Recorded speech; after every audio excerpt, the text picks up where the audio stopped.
This is the halftime show with Umar Duri on Pulse 95. Salam and welcome to the halftime show with Omar Duri. I'm your host, covering everything sport, international and local. Hope you're having a blessed day wherever you're tuned in around the world, whether it's 95 FM, pulse95radio.com, our app, Sharjah Broadcasting Authority. If you're chilling at home watching us live on the YouTube. Okay, so from wrist straps to heart monitors, we have discussed the impact of trackers. But how can a ring track some of the most important data we often neglect? We were talking about that on the show. Race and ethnicity has been an obstacle for a lot of coaches in the past. But why has this coach opened up the gates for a lot of people? We're also talking about the halftime show, Pulse 95 Radio, fantasy football, which a lot of people have been dropping me messages saying, Omar, what should we do? You know, I'm not doing that great. I'm not doing that great either. But I'm the best at giving advice that I don't follow. And I'm going to be doing that today on the show as well. So make sure you stay tuned for the only place to be at 3, the halftime show on Pulse 95. This is the halftime show with Umar Duri on Pulse 95. Sure is that time, and now I can feel the vibes. Now I can hear myself. Thanks, shout out to R as well, as in the studio with me. What's up, my guy? All right, cool. So, hey, listen. Yeah, you're right, Mustafa. It is show 298. We're almost there at 300, and I can't wait to share with you what's happening this week, because we got a lot of good stuff happening. One of the guys I actually look up to in the fitness industry, 2-time best-selling. See, I was happy with the 1-time best-selling. Best-selling author on Amazon. I was happy with 1. This guy's got 2. So, hey, I'm going to bring him on the show for 300. Brian Keane's going to be on the show later on this week. And you know what? It's a big deal, because that guy is the real deal. Okay, right. So, how am I doing? Well, I'm doing well, man. I'm doing well. I'm very, very happy to be seeing you guys here. I see the familiar faces in the room, which again makes my Saturday on point.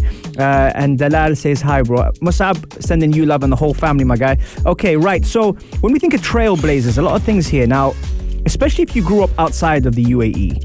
When you grow up outside of the UAE, sometimes you get to experience things that are quite challenging if you are not of the majority race or ethnicity and culture. Now, it happens as well in the UK, but it happens as well in the US. And what I mean by that is sometimes your qualities are not as appreciated because of, let's say, the color of your skin or your beliefs or your religious, beliefs as well. So the reason why I'm saying this is because sometimes people who actually do break, this stigma and break the idea of not being able to reach the top because of, these obstacles that they face, set a huge trail for a lot of other up-and-coming coaches. This guy is Roberto Saleh. You see the little mix in names here. Roberto Saleh is the first Muslim head coach in the NFL. Now, I've always been obsessed with, what happens in the NFL regarding the coaching, the tactics, the conditioning. I love that kind of stuff. But why is this a big deal? Because for many years, we're starting to see it now in the new generation. We're starting to kind of recognize that there are opportunities for all sorts of people from different backgrounds, ethnicities, cultures, etc., to be able to compete at the top. Now, why is this a big deal? Because this guy here, who is... Maria sent me this actually. Robert Saleh is the first Muslim head coach in the NFL, and he says it's a humbling experience. The new head coach of the New York Jets is making history as the first Muslim American to lead the team in the National Football League. Saleh is also the third Arab American NFL head coach, joining Abi Gibron and Rich Kotite, according to the American Arab Anti-Discrimination Committee, if I can get my words out of my mouth. The Lebanese American said in his introductory news conference on Thursday, it was humbling to be the first Muslim head coach in NFL history, especially back home where I'm from. There's a lot of pride, so it's a very humbling experience. These are the things now that sometimes people don't realize how much of a big deal it is for this guy to be making these kind of moves, and more important, be vocal about it. Because for a lot of times we heard and saw different people that were perhaps not able to speak out about their beliefs or how they feel about their religion or things like that. And that's why sometimes they might even be seen as outcasts when they do stuff like that. And slowly, even though people don't admit it, they get kind of pushed to the side. And for me, that's why when I saw this profile, I thought I got to talk about it, because I think I've had personal experiences as well growing up in the UK where, let's say, what's the right way to say it?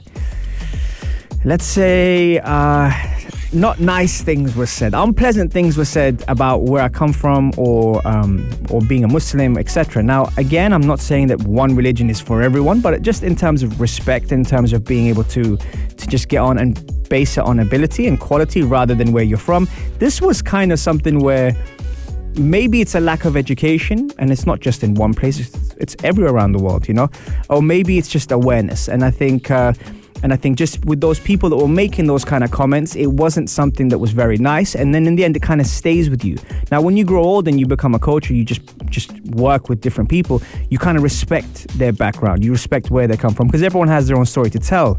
So where I'm going with this basically now is with this guy actually stepping in the NFL. Now, what it does is, especially in the US, you know, I never like talking about politics, but under like the different, political leaders they have, there's different factors in there. And that's why now, by him stepping in there, I don't think it's going to be, especially with a name like Saleh, it's especially having that kind of name in America where people already look at you and go, well, he's not Mexican and he's not South American, so therefore, you know, he might be a different country, he might be Arab.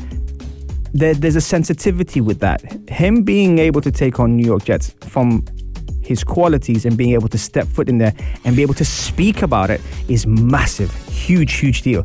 So shout out to Roberto Saleh for being the first Muslim head coach in the NFL. But coming up next, how can a ring be the tool that helps you regulate your fitness goal?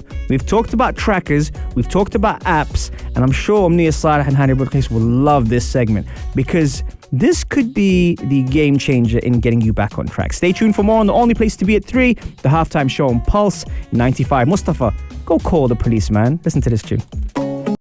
This is the halftime show with Umar Al-Duri on Pulse 95. Sure is that time. It's the halftime show with Omar Al-Duri. I'm your host, covering everything sport, international, local. Happy Saturday to everyone. Hope I'm sending you good vibes and energy wherever you're tuned in around the world, whether it's 95 FM, pulse95radio.com, our app, Sharjah Broadcasting Authority. If you're chilling at home watching us live on YouTube, or even if you're showing love on the Instagram, like I'm getting at the moment. Now, I feel good, man. This is great. But you know, and the funny thing is, I said Omnia Saleh and Hani Bilqis, and boom, they showed up in the Instagram. I wish I asked for, I don't know, something else. I might have got it. Okay, cool. So, can a ring be the tool that helps you regulate your fitness goals? You're probably thinking, Omar, what are you talking about? We often struggle with recovery, relaxing, rejuvenating our bodies after we get through work.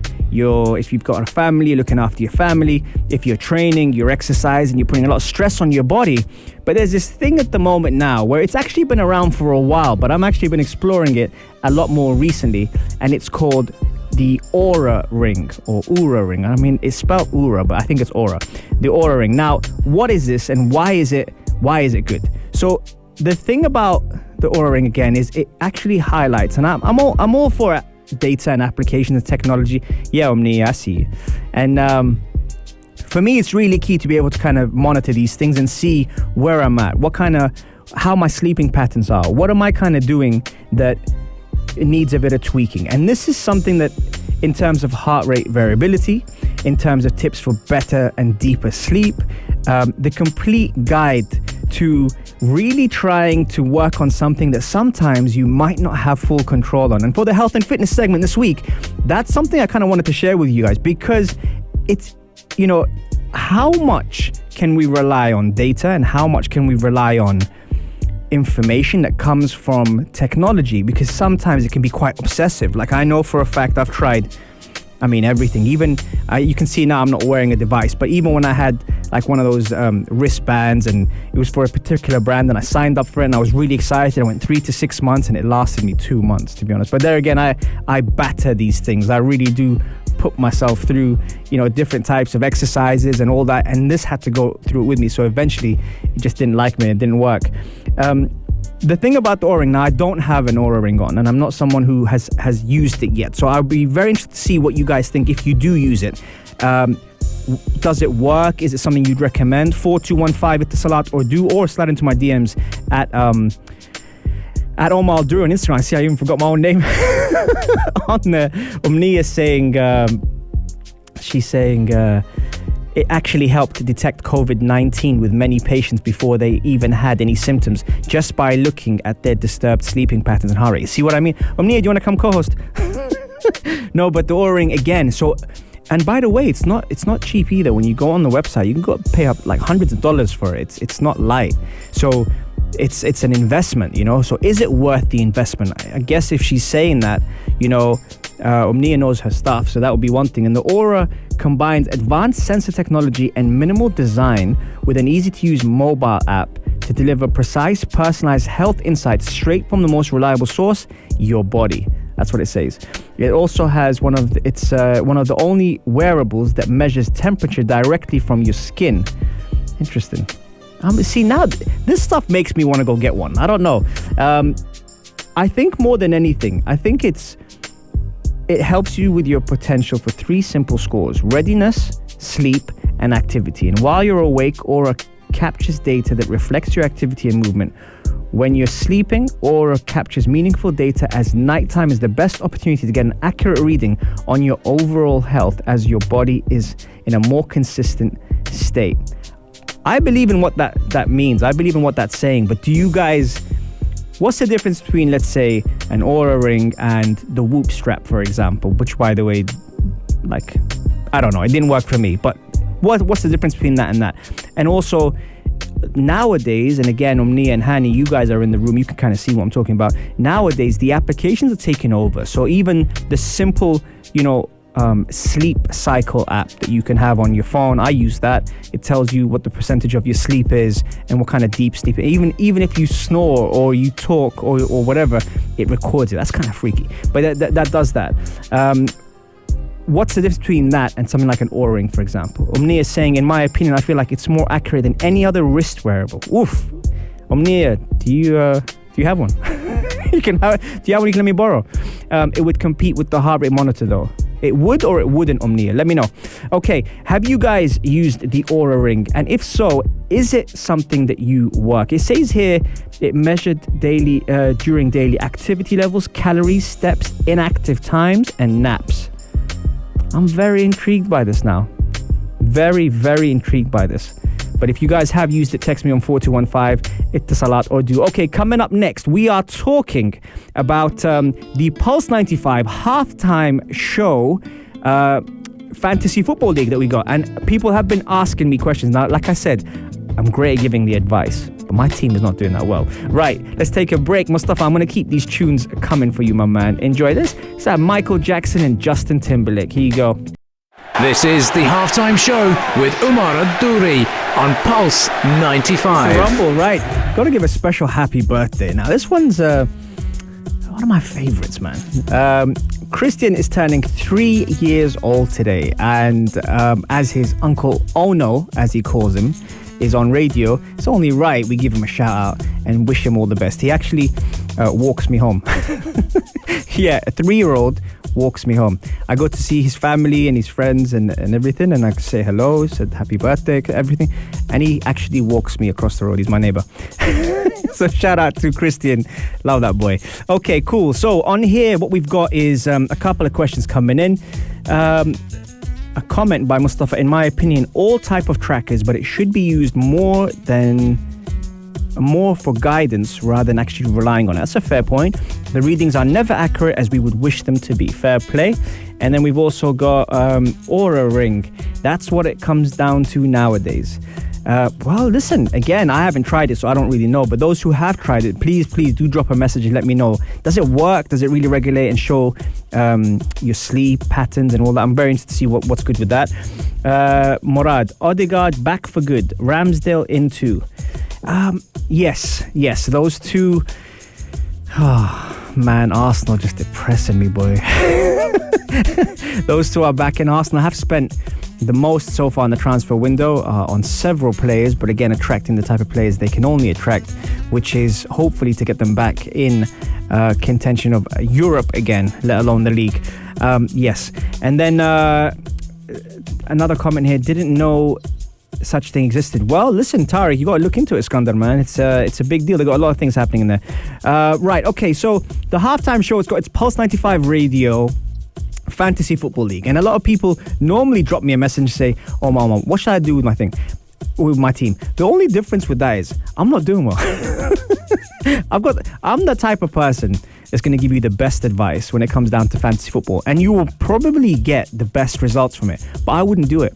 And then in the end you go, great shout, and then it happens. Like Bilal, if you're watching, you asked me the other day about Pogba and Fernandes, and I said Pogba one day is world class and one day is a 7 out of 10, right?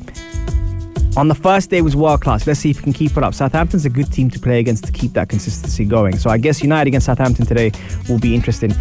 What have I done for my team this week? Okay, right. So for my team this week, I've gone for a 3-4-3 in Mendy in goal, Shaw, Tanganga and Tsimikas from Liverpool because he's 4 million. 4 across the middle is going to be Lucas Moura, Mohamed Salah, Bruno Fernandes and Saka. And then the 3 up top is going to be Danny Ings, Mikel Antonio and Thomas Werner. That's going to be my team. My subs are Raya, the Brentford keeper, Diop, the West Ham defender, Holgate, the Everton defender, and Alan, the midfield defender. You can see I got budget options on there. But that's what my team is going to be. Now, for the people that actually did really well this week in the halftime show, Pulse 95 Radio Fantasy Football League, again, Tashreeq has killed it with the usual suspects being top. He got 106 points from week 1 on my fantasy football, and he had Schmeichel in goal, Shaw, Alexander-Arnold, Digne and Ayling, and then he had Dallas, Maddison, Fernandes and Salah. He captained Salah and vice-captain Fernandes, and he had Ings and Antonio up front. Even his bench did well. God, I hate people like that. They're so good, man. The top 5 in the halftime show, Pulse 95 Radio Fantasy Football League is Tashreeq Mohammed, who, by the way, came on the show last year and told us how he did it. If you missed that show, check it out. He gave some good pointers there. Pranav Prasanna was 3 points behind him. These guys have got major points. There's 106 and 103 points in first and second. Then you've got Aboud Day, 99, Ahmed Abdurrahman, 98, Isa Basel, 98, and Ahmed Deeb at 96. So these guys are doing big things, big things, and they did really, really well. Actually, can't fault them. Today, Liverpool and Burnley kicked off 2 minutes ago at Anfield. Aston Villa versus Newcastle, Crystal Palace versus Brentford, Leeds versus Everton, Man City versus Norwich, and then the late kickoff will be Brighton against Watford. What have you done in your fantasy football that's going to be a differential? Like, I know people would have definitely brought in Bruno Fernandes after last weekend, Pogba's as well. But have you done anything different in there to really switch it up? Let me know. Text me on 4215 at Salat Urdu. The fixtures are there. The fantasy football is there. We're going to be doing this like once a week now, because instead of me getting those questions, head over to the YouTube channel and you get a chance to get your updates on there. Tariq saying Porto won the league with, at the time, a bunch of nobodies. Why can't Arsenal? They need a right scout person and a good coach. Omar, bro, come on. Listen, I'd coach Arsenal for free, but I don't know if Arteta would like me being there. But yeah, listen, let's get behind them for now. Let's get behind the guys. I mean, obviously, everyone else is enjoying it because they're going to be on All or Nothing, the documentary that's on Amazon Prime. I mean, already it's entertaining. They've got COVID, backed out of a tour, lost their first game. 4 of their senior players, or 4 of their players, 3 of them being seniors, all got COVID. I mean, it is entertainment. That's all I have to say. Right, Mustafa, I know you're at the gym at the moment, so I'm going to keep the tunes coming for you. Mani Norte, 4 a.m. featuring 6 Black. Enjoy this.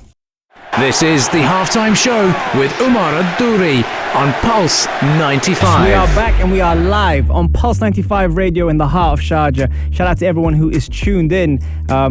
You know who you are. I don't want to get you in trouble. But yeah, thank you very much for connecting. And if you are just tuning in and you missed our show, don't worry. You can catch all of our episodes on podcast, Apple, Spotify, SoundCloud. Or if you prefer a visual, head over to the YouTube channel. Check out the Pulse 95 Radio channel. And the halftime show is over there with some fantastic guests coming, some wicked topics on health, fitness, football, sports. You name it, we got you back. All right, cool. So, earlier in the show, we spoke about the first NFL Muslim coach to really set the trail for a lot of these people now, especially, when you judge on ability, that is just amazing to be able to see the opportunities that not just this person is getting, but the doors they are opening for several coaches who are investing time and energy and money on learning and growing.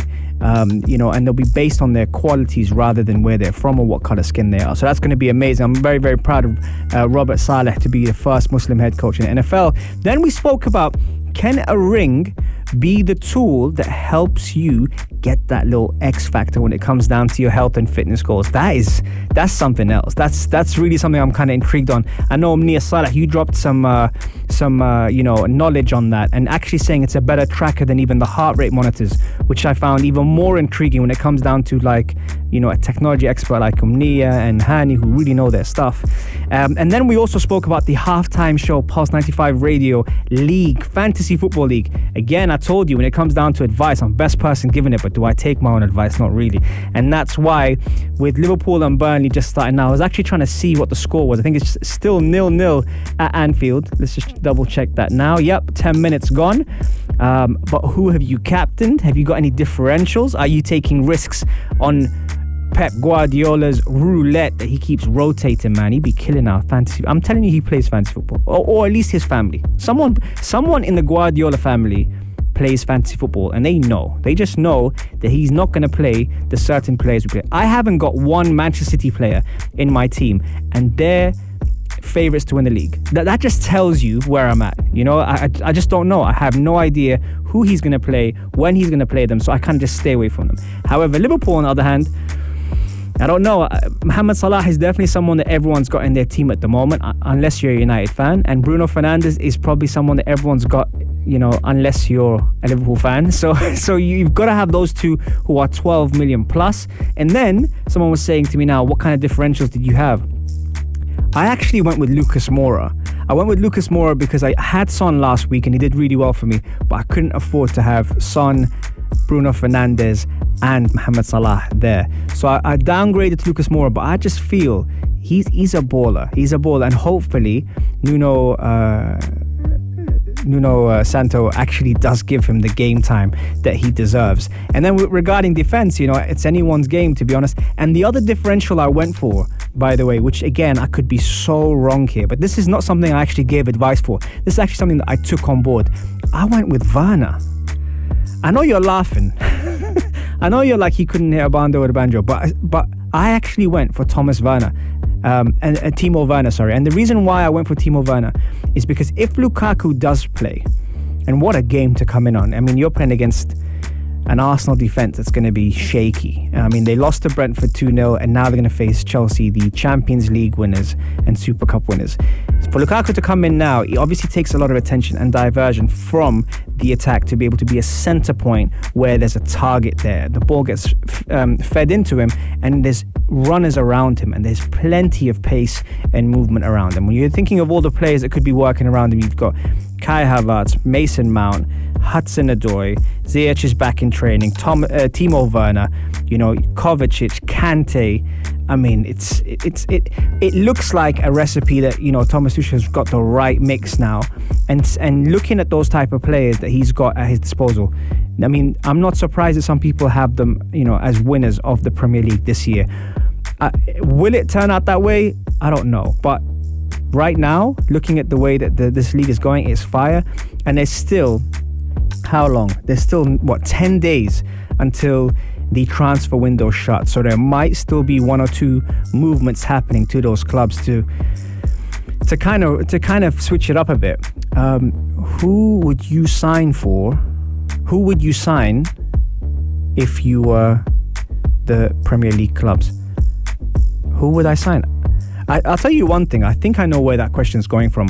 I would actually rate Barcelona, Real Madrid and PSG. I would rate those teams. And the reason why I would rate those teams is because right now with the wage bill and the financial crisis these teams are going for, I would look at those three teams and maybe even Inter Milan, because it's been well covered that all these teams right now are struggling with financial fair play and with their wage bill. So I would go into maybe not the initial starters, maybe not the initial teams, but the second teams. I would go into those and I would look and see where I can kind of poach one or two players that they need to get off their wage bill. So we've heard about Coutinho obviously being there. We've heard about Dembele's injury, he's injury prone to getting injured. Those type of players. Then you look at Inter Milan, they got some really good footballers there as well.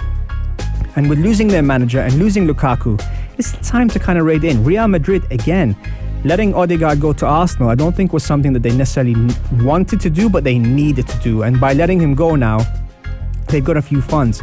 And with these players lurking, which you got to realize that Mbappe is going to be free in a year, Haaland will be available, Cristiano Ronaldo will be available. All these players that are sought out for, there will be movements. And if there's movements, that means these teams need to free up funds now to get themselves ready for it. So that's where I kind of lie on that kind of front, where I'm looking at these teams and thinking that's probably where I would, pick one or two players. And right now, the Premier League is the league to be at. The top 10 teams all are financially solid and they have a lot. I mean, when you're seeing Aston Villa spending the money they're spending, that shows you. Everton, again, with getting Rafa Benitez in, what comes with it. There's a lot of these factors here that are really, really standing out. And so that's why with PSG, Real Madrid, Barcelona, Inter Milan, Juventus having to free up space to try and make those big signings like your Haalands and your Mbappes, I wouldn't be surprised. You saw Lewandowski say yesterday he needs a challenge. These are the things that you got to bear in mind. So I think with the coaches and I think with the clubs now, especially the owners, they've got their eyes on the big prize. And that means that by attracting players, like for example now with Grealish going to City, everyone assumes Kane will go to City as well. But I wouldn't be surprised, and I said this a year ago, I wouldn't be surprised if Harry Kane actually goes to United. Now people would say Cavani's just signed and they've just signed Sancho. Well, if it's not Harry Kane, it's Haaland, and I think they'll be definitely trying to take one or two of those people to complete the puzzle. Do I think that's the position they need? No, I believe they personally need a central defensive midfielder, someone that's going to be able to hold the midfield and let Bruno and Pogba do their thing. Who do I think could be there? I'm surprised a lot of people have kind of gone quiet on Idrissa Gueye. I don't know if you remember him playing in the Premier League, but Idrissa Gueye was a fantastic ball winner. Normally his stats matched, if not bettered, N'Golo Kante. So Idrissa Gueye is an obvious choice, considering that we said earlier, PSG need to free up their midfield, and with bringing Gigi Wijnaldum in and Verratti in the middle, there's hardly going to be space for him, with Paredes also lurking in the background and Herrera lurking in the background. So again, you see the type of players I'm mentioning could do great to kind of block those one-piece puzzle moves that these big teams need. So for me, it would be Idrissa Gueye. You've also heard people like talking about Wilfred Ndidi as well, or even Bissouma at Brighton. Those are the three that I would look at and say would be very, very good fits for United, not just for their own personal ability, but also for the fact that they will improve a whole squad. We have reached full time on the halftime show. I hope you've enjoyed it as much as I have, and I've had a great time with you guys. Episode 298 is coming to an end, but I'm going to send you all the love, all the blessings. Have a fantastic Saturday, and I will see you on Monday, same place, same time, on the only place to be at 3, the halftime show on Pulse 95. If you liked this episode of The Halftime Show, drop a like and subscribe. 95. Be sure to follow us on Instagram for all our daily updates and top stories.